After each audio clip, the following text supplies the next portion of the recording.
There's a popular concept out there in real estate investing circles, and it's called house hacking. And it's something where you're renting a bunch of different rooms to different people, and you're able to generate more income. That's the idea because you've got individual tenancies. So to give you an example, let's say you have a 4-bedroom property.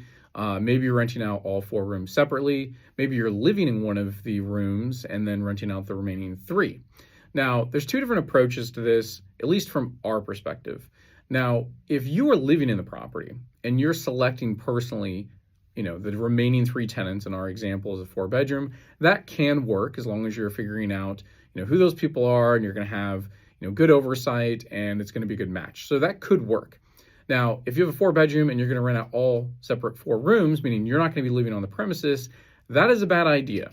Because not only are you trying to find the right tenant that meets your screening criteria, but you're also trying to match up personalities. More importantly, if there's ever an issue like a lease violation, somebody doesn't report maintenance, or there's damage and you have to pull money from a deposit, you've got a bunch of people pointing fingers at each other, and it's going to be really difficult to hold somebody accountable.